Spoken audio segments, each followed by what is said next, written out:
the modern periodic table, which always corresponds to the principal quantum number, that is denoted by small n.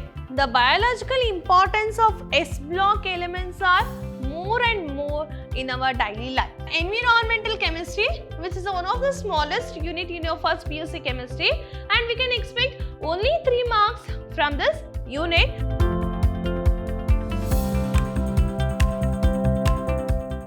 Hello my dear students, a warm welcome you all. Myself is Purnima, lecturer in Department of Chemistry at Vidhyaashram Pre-University College, Temple of Excellence, Mysuru.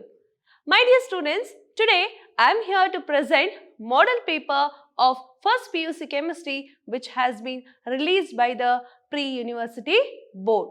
So we will discuss part A, part B, part C and part D in the question paper which has been given from the PU Board. Before going to that, let's see the chapter wise weightage. So first I'll go with the physical chemistry. So let's see how the weightage will be given to the each unit. Okay. So in the physical chemistry, we have a first unit, that is some basic concepts of chemistry. So from this unit, we can expect 11 marks, and you can see that how the question paper will be divided into 4 blocks. That is part A, part B, part C and part D. In part A, you can understand that you need to answer 10 questions which carries 1 marks. In the part B, you need to answer 5 questions and that carries 2 marks. Similarly, in a part C, there will be 8 questions and in that you need to answer 5 questions that carries 3 marks.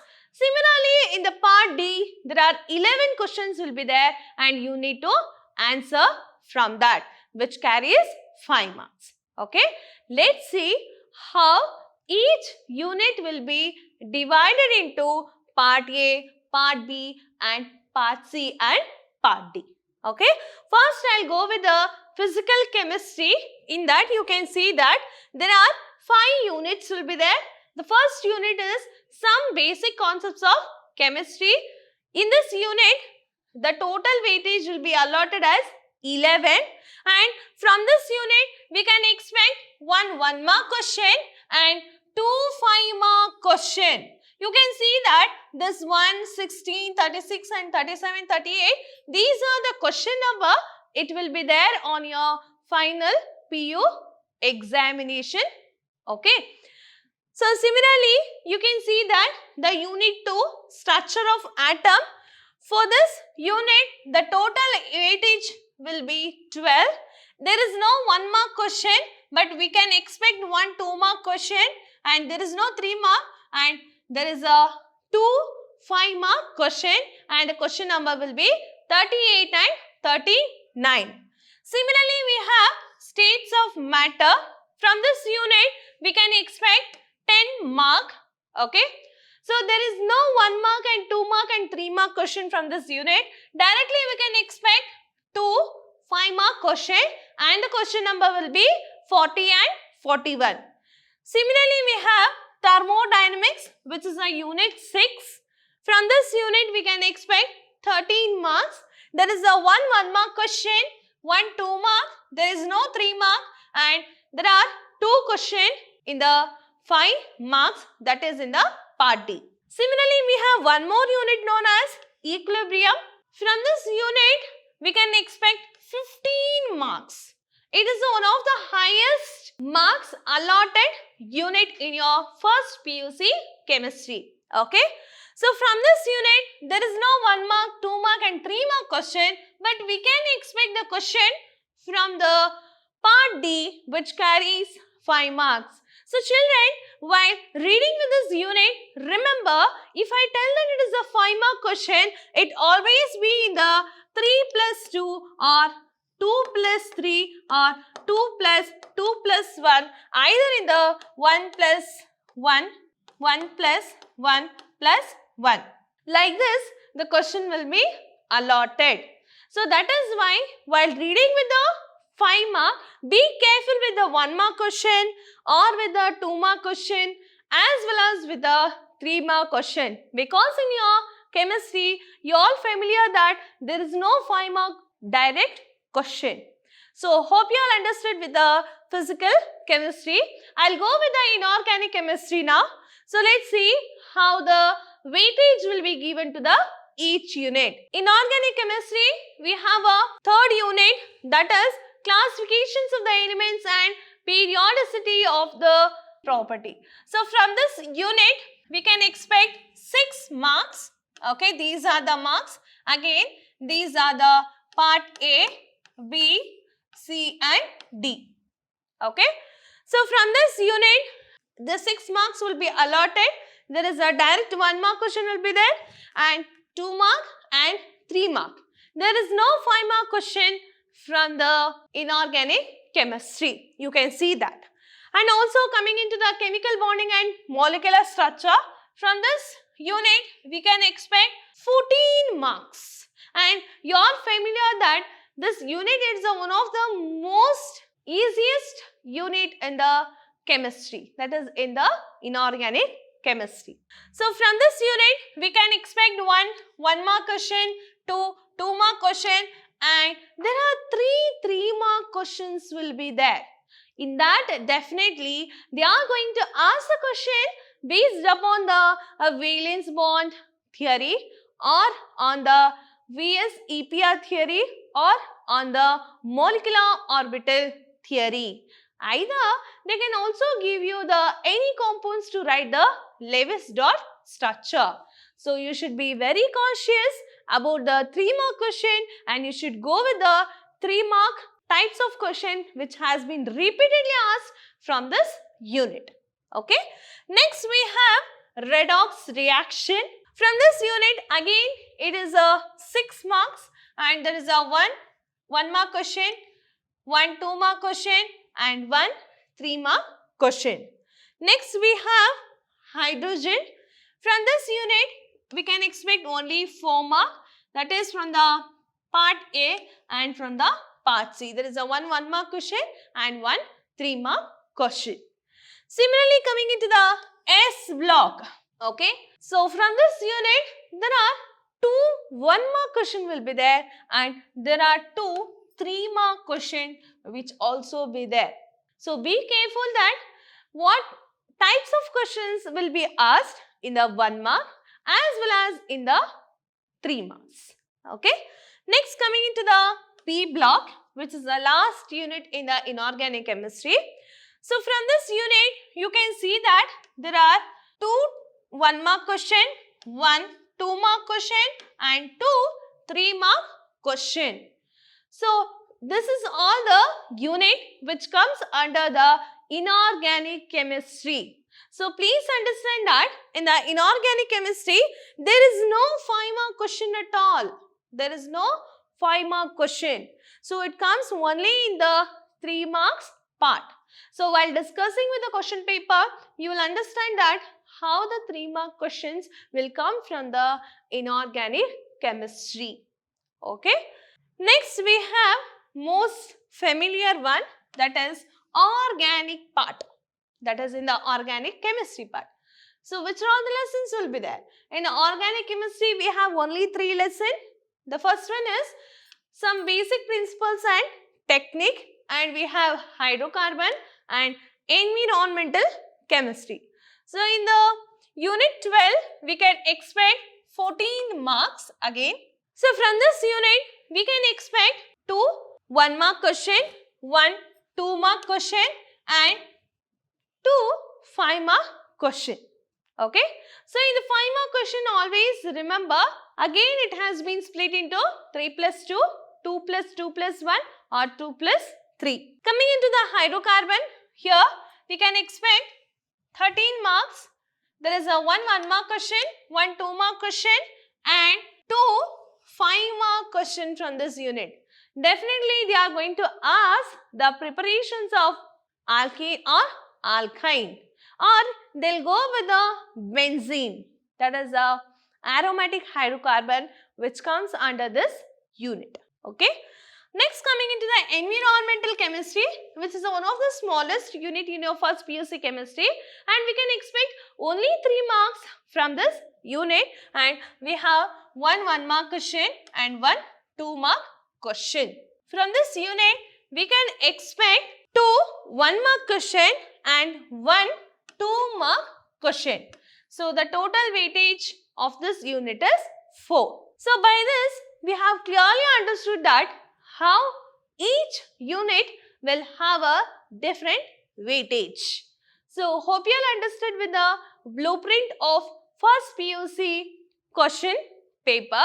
Now, let us see what are the general instructions we must understand before going to attempt for the examination. So, as you know that in a first PUC chemistry, the subject code is 34 and you are going to write the entire paper for 70 marks and the hours will be 3 hours 15 minutes. Okay.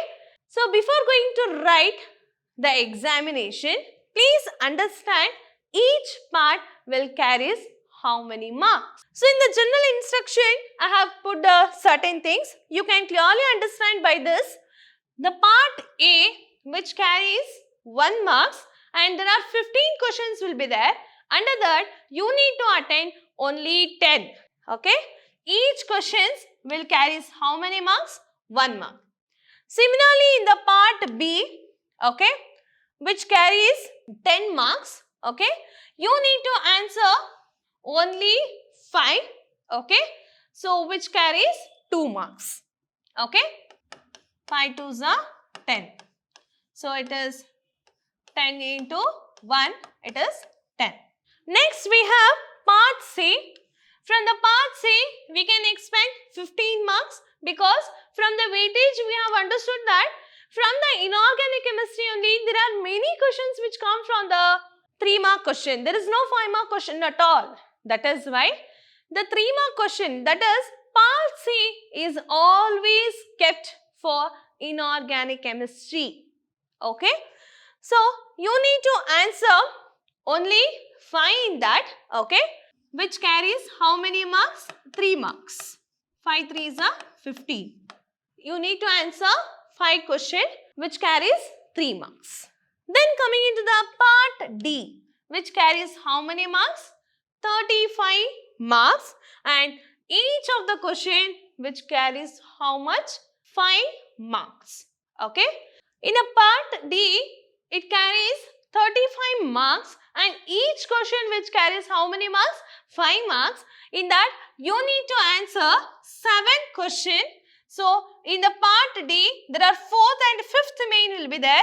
In the 4th main, you need to answer only 5 questions, and in the 5th main, you need to answer only 2 questions, okay, which total questions will be 7 you need to answer, which carries 5 marks, and total weightage will be, or total marks will be 35.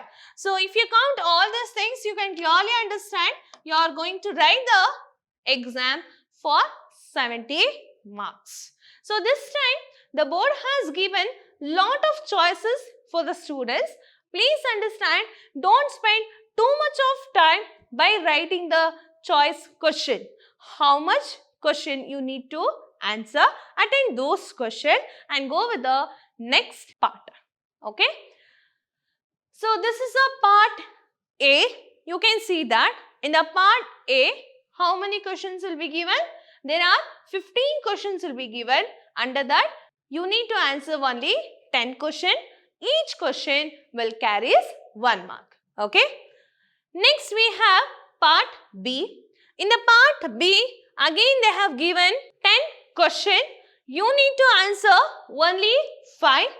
Each question will carry 2 marks. So, from the part B, we can expect 10 marks, and from the part A, we can expect 10 marks. Coming into the part C, again you can see that there are 10 questions will be given to you. Under that, you need to answer only 5. Each question will carry 3 marks. So, the total will be 15 marks will be allotted. So somewhere you can see that on the question number 13, we don't have a direct 3-mark question at all. So they have asked 3 questions. You need to answer in a 1 word, so that each question will carry 1 marks. So which is allotted for the question number 30. Like that in the chemistry, each question will be split into 2 plus 1 or 1 plus 1 plus 1 or 1 plus 2 also. Coming into the part D, again I told you there are 11 questions will be given to you. Under that, you need to answer only 7 questions. So in the part D, this is the 4th main. You need to answer only 5 questions.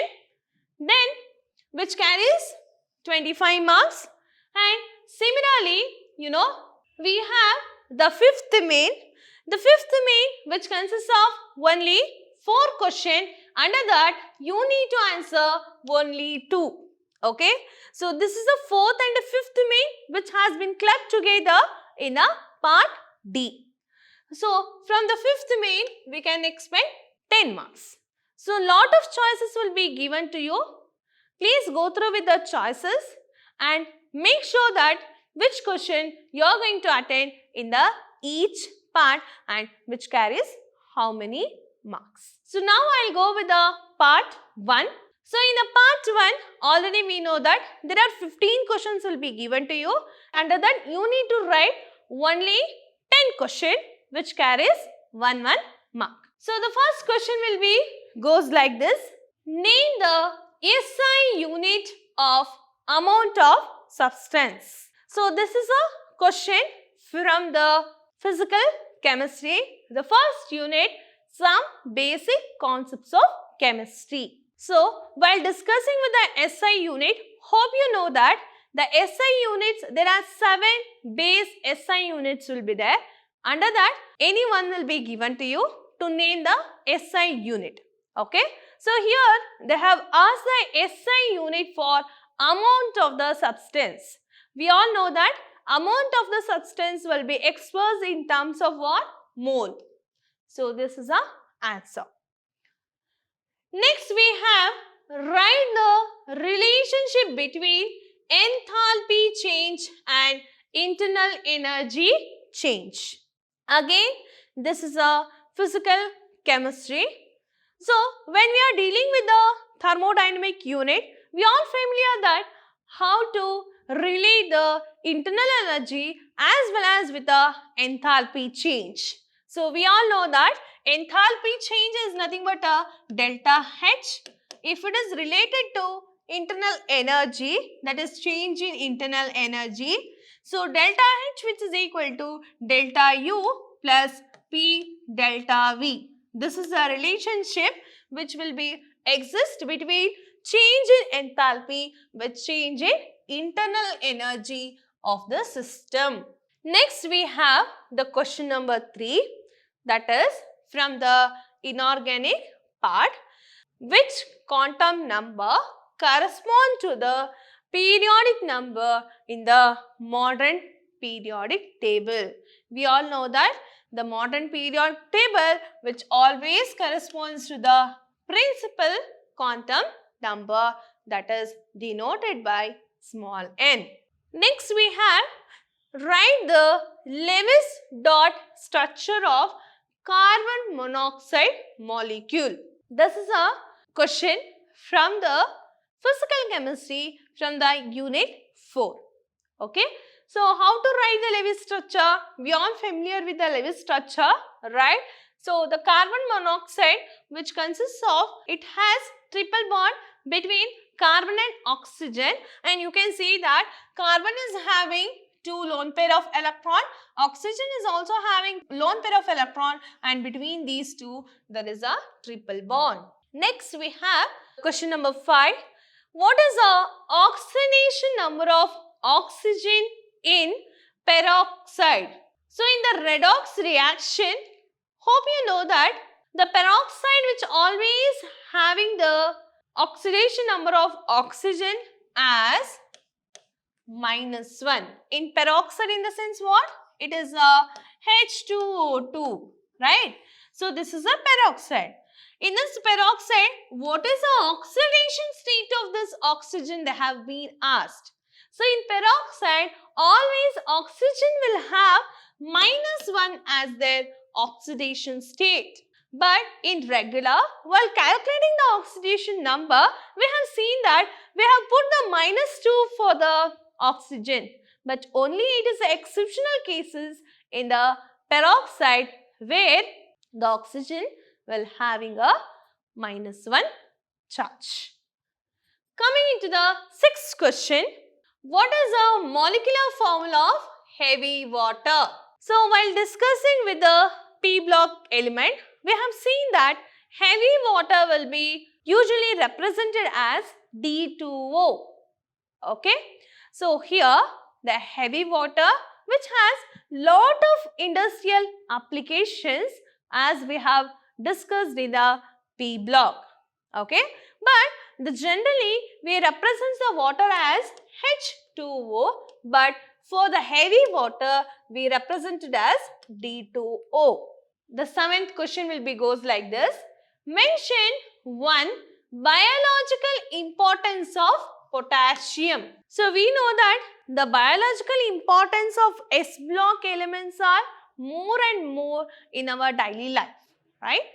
So especially with the potassium, calcium and sodium, all these elements which play a vital role in our life. Coming into the potassium, it participates in oxidation of glucose to produce ATP with sodium.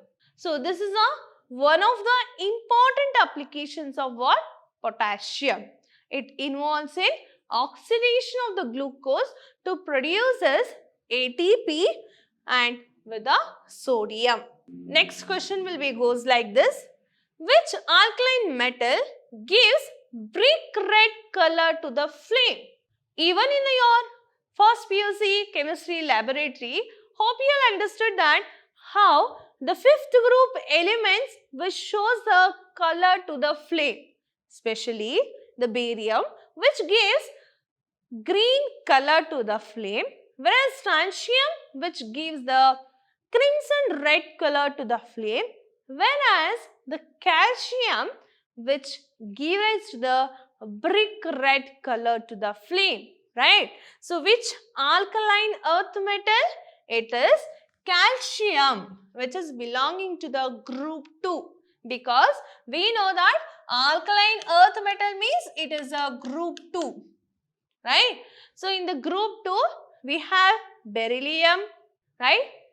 Potassium, calcium, all these elements will comes in a group 2.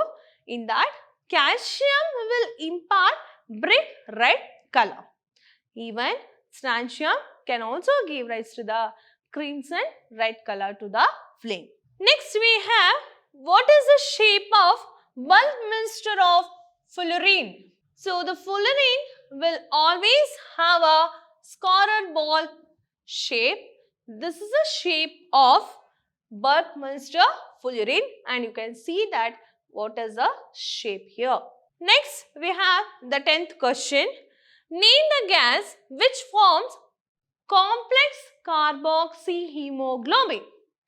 So it is one of the simplest question where you can answer generally. We all know that we human beings, we inhale the oxygen and we exhale the carbon dioxide. Suppose in our atmosphere, if excess of carbon dioxide is there, it will combines with our hemoglobin and forms a carboxyhemoglobin, right? So which gas it is? It is carbon monoxide. So it is CO. When CO combines with the hemoglobins of the blood, it forms a carboxyhemoglobin, so that if the entire blood which has been converted into carboxyhemoglobin, that leads into the death in that person. Next, the 11th questions will be goes like this. Which gas is liberated in Dumas processes? Again, this is a question from the organic part. Some basic principles and techniques In that unit, there are lot of preparations will be given. Dumas method, Jaldal method. So in that you need to understand from which method which gas has been liberated. So Dumas process, it is one of the important process where during that entire processing or preparations of organic compound, nitrogen gas will be liberated. Which gas?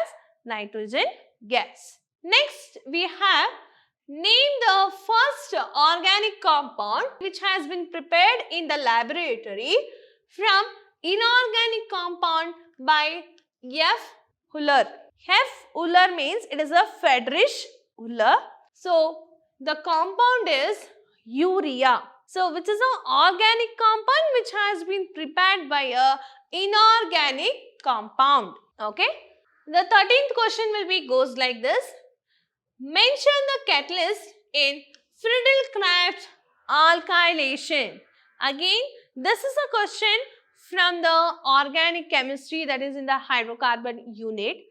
So from this unit, always we must have a knowledge about the general formula for writing the alkane, alkene and alkyne, and we must familiar with the IUPAC nomenclature, and also we must familiar with catalyst which has been used in alkylation, acylation and halogenation, etc. Okay. So any one of the catalyst name can be asked. Okay. Here they have asked Friedel-Crafts alkylation catalyst. So it is anhydrous aluminum chloride. So how do you write it? So it is anhydrous AlCl3.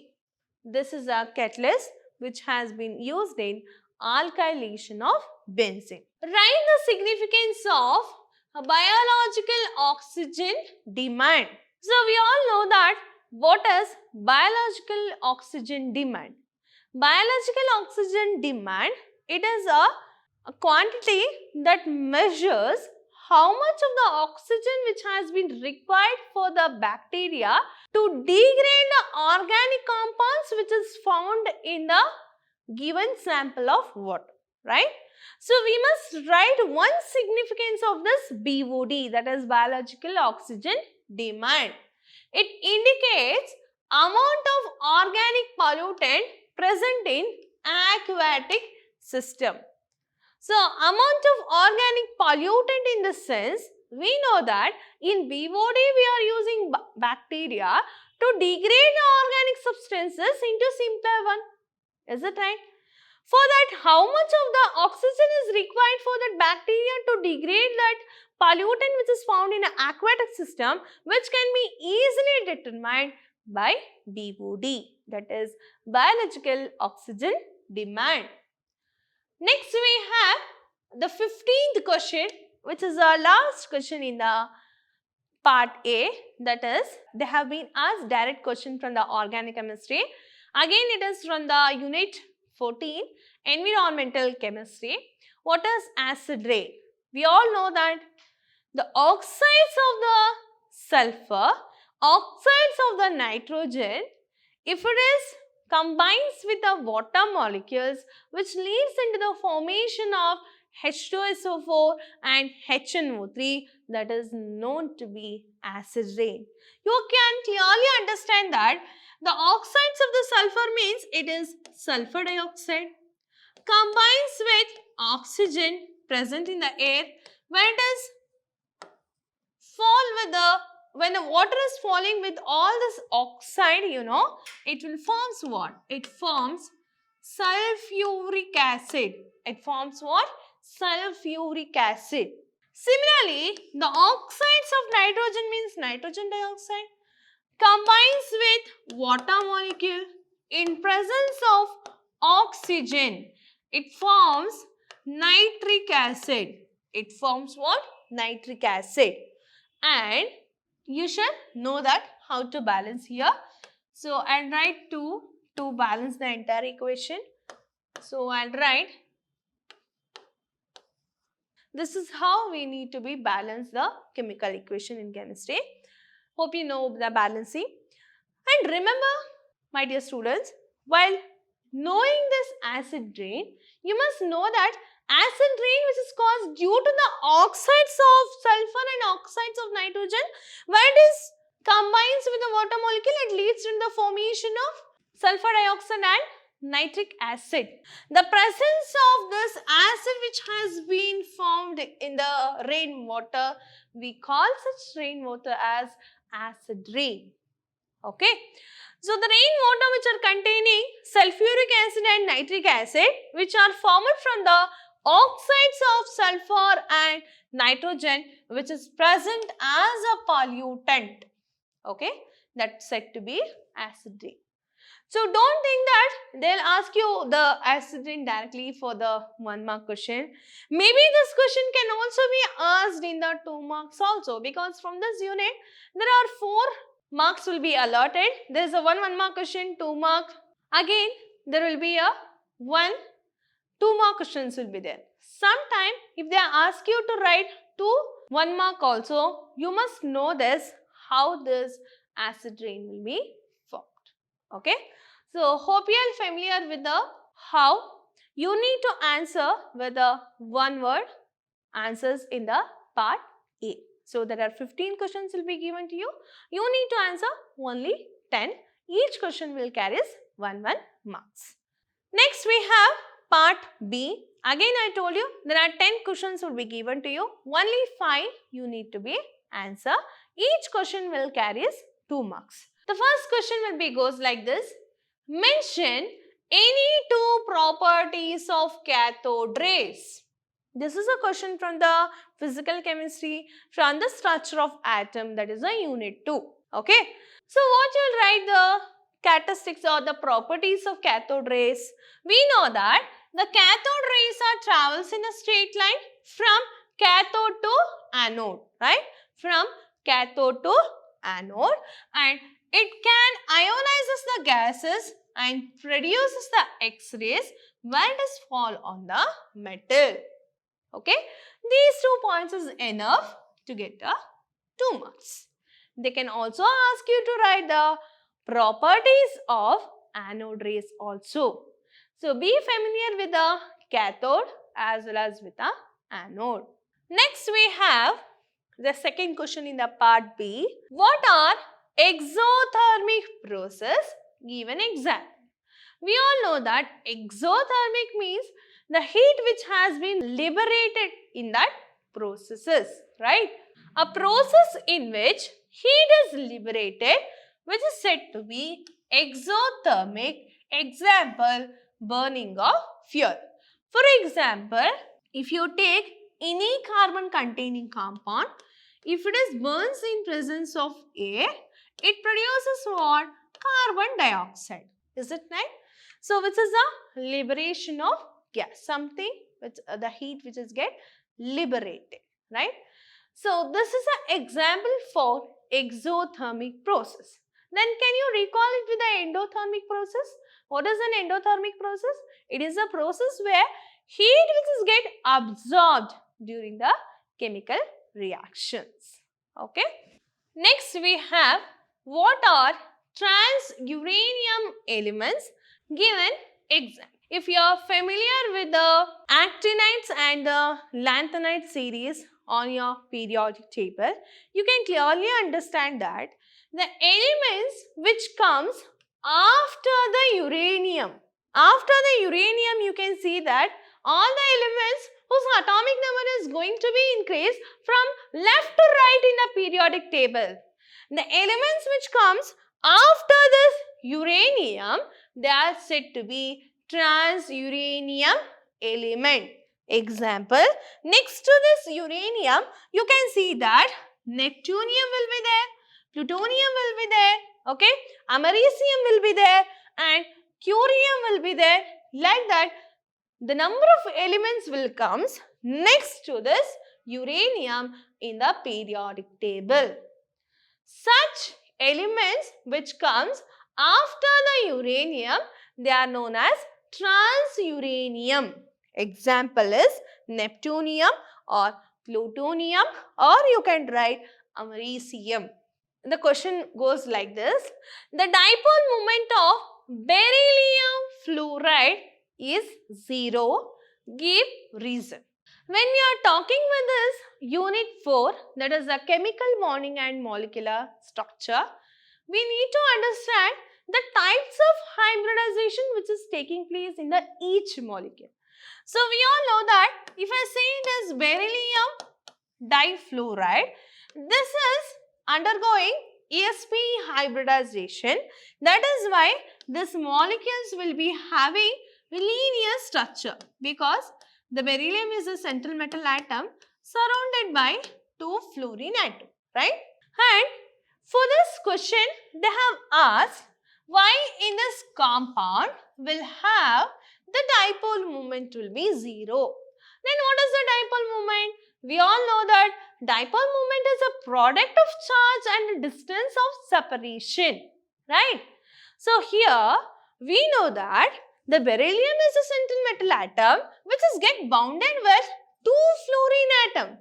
Each fluorine atom will have the dipole moment. They are equal in magnitude but they are opposite in direction, so that it will cancel with each other and results in a net dipole moment as 0. This is the reason the dipole moment of the beryllium difluoride is 0. Why it is 0? Because the molecule is linear in shape, because it is undergoing sp hybridization, and you can see that the dipole moment of the fluorine are equal in magnitude but they are opposite in direction, so that it cancel with each other, so that dipole moment will become 0. Because the shape is linear, dipole moment is in one direction, equal in opposite to the other direction, hence it is 0. Next we have, what is hydrogen bond? Mention the type of hydrogen bonding involved in o-nitrophenol. Here we need to write the definition for hydrogen bonding first. Later we need to answer one more question by writing the types of this hydrogen bond which is found in orthonitrophenol. So that is why here also there is no direct 2 mark question. The question again it has been split into 1 plus 1. Okay. If you write the proper definition, they will get 1 marks. If you attend one more question which is there in the 20th question, that is you need to say which type of hydrogen bonding it is, you will get another 1 mark. Let's see what is the hydrogen bonding first. We all know that hydrogen bonding is nothing but the bond between hydrogen with electronegative element, right? Hydrogen bonding is a force of attraction between a hydrogen atom and the most electronegative atom in a molecule or between the molecules of same substances. So either the H with chloride, H with fluorine or H with iodine. So all these elements are electronegative elements. So it is a kind of force of attraction between the hydrogen atom or hydrogen atom with the most electronegative element. If you stated the proper definition, you will get a 1 mark. Next, we need to say what is the type of hydrogen bond which is found in orthonitrophenol. So this is the structure of the orthonitrophenol. Why it is said to be orthonitrophenol? Because you can see that this is a nitro group, that is NO2 group, where you can see that this is an ortho position where it has been form a hydrogen bond with a water molecule, right? So actually the benzene ring contains NO2, it is a nitrobenzene. So at the ortho position you can see that it forms a hydrogen bonding. So it forms a hydrogen bonding at the ortho position.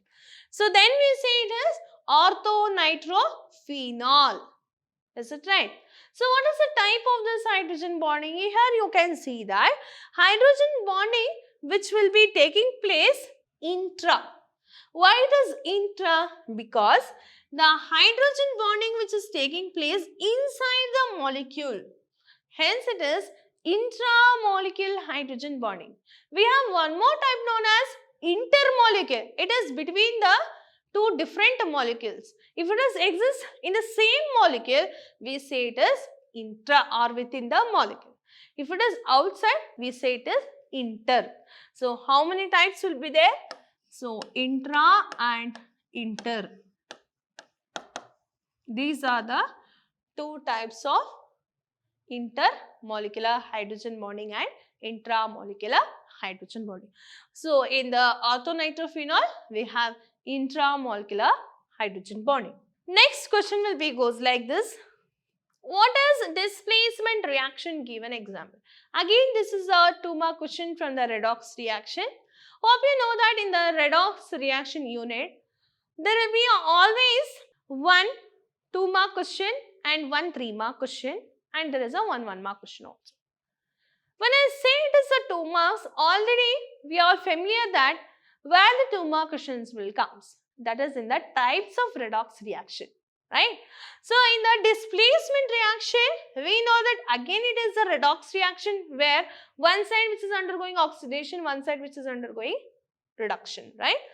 If I say it is displacement reactions which is occurring at a single step where more reactive element replaces the less reactive element, then only we can say it is just a displacement reaction. Generally, you can consider X plus YZ giving rise to XZ plus Y. Here, X is more reactive than Y. That is why the X's replaces the Y to form a XZ with the Y. Such kind of reactions are known as what? Displacement reaction. Okay. So, the reaction in which atoms of the ion present in chemical compounds are get replaced by an atom with the other compound. Here I have an example of zinc which is allowed to react with copper sulfate. We know that the zinc is more reactive than the copper. That is why zinc replaces the copper to form a zinc sulfate and copper will be comes out. This kind of just a replacement which is taking place in the molecule, hence it is known as what? Displacement reaction. Next we have give reason type of question. Okay. So, you need to understand that again they have given the 2 questions. You need to answer all the 2 questions to get a 2 marks. Each question will carry 1 marks. Okay. The first one, the concentrated nitric acid is transferred to the aluminum container. You need to say what is the reason. And silicon forms a P-type of semiconductor. We know that the concentrated nitric acid, it is always stored in aluminum container because the aluminum can easily react with HNO3 and forms a thin layer around the metal.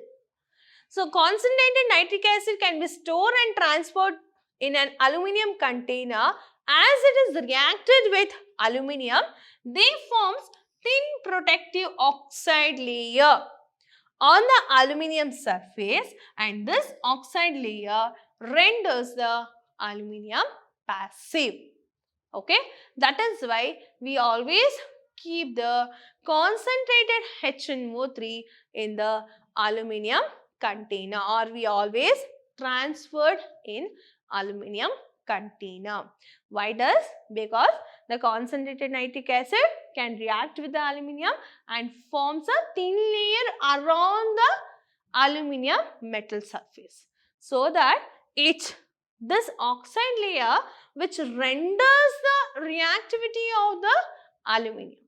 That is why we will store this concentrated nitric acid, or we transfer this concentrated nitric acid by using aluminum container.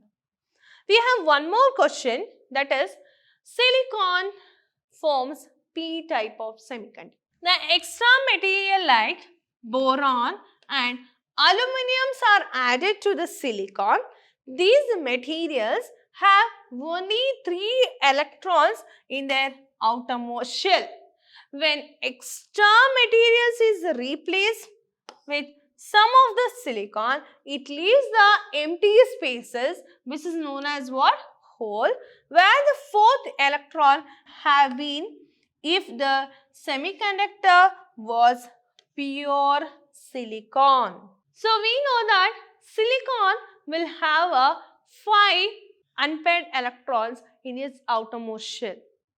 If you add the impurities like some of the materials like a boron or aluminium to that, it can occupy the 3, it can react with the, or it can goes and occupies at a 3 different places where it is getting vacant. The 4th electrons, if it is get occupied by any other material, so that the silicon will form a p types of semiconductor. This is a reason.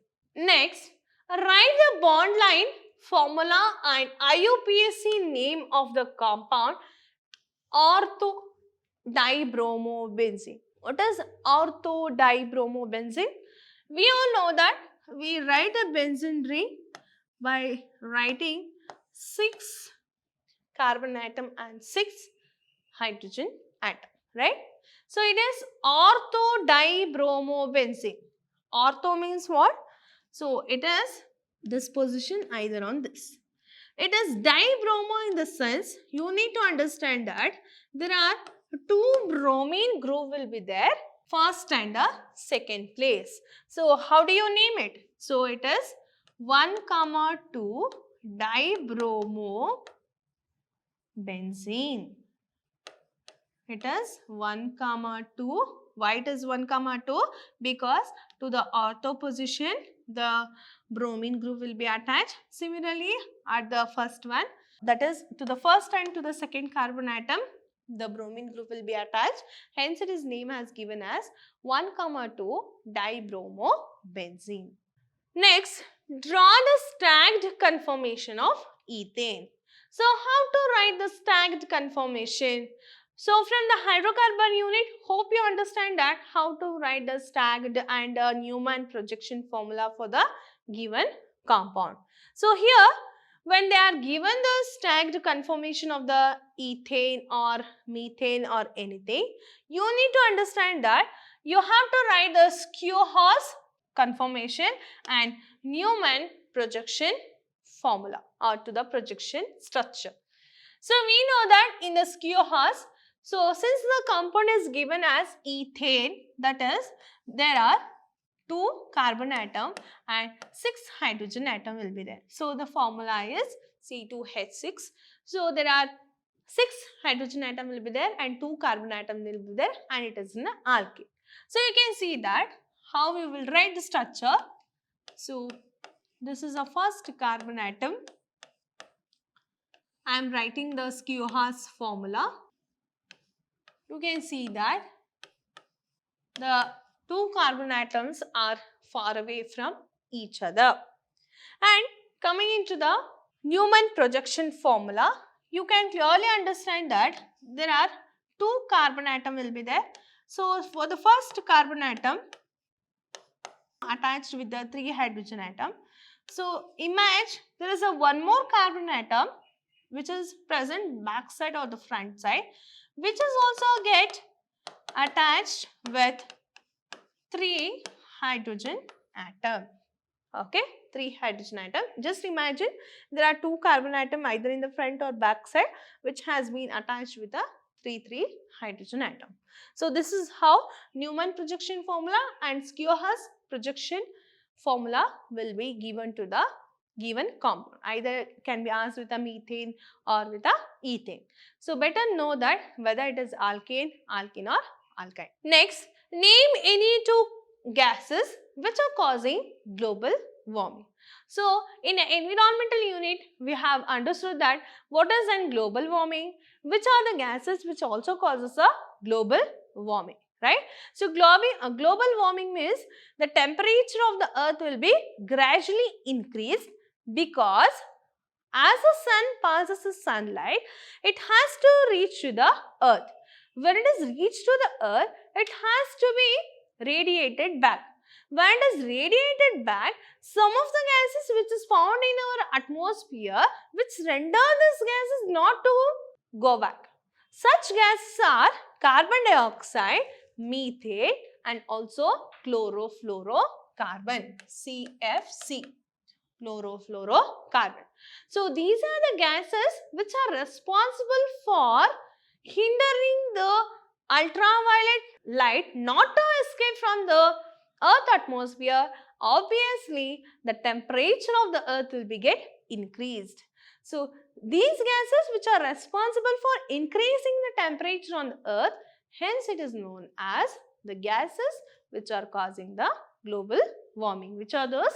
Carbon dioxide, CFC gas and methane. So hope you are understood with the 2-mark question which comes under the part B. My dear students, I wind up this session 1 which I have discussed with only the part A and part B separately. So hope you have understood that what to write, how much to write for 1 mark as well as for the 2 marks. So in my next session, I am going to discuss with the 3 marks as well as with the 5 mark question. Till that, take care, be focused on your examination. So I'll come back with the next session 2. Till that, take care, be safe. Thank you.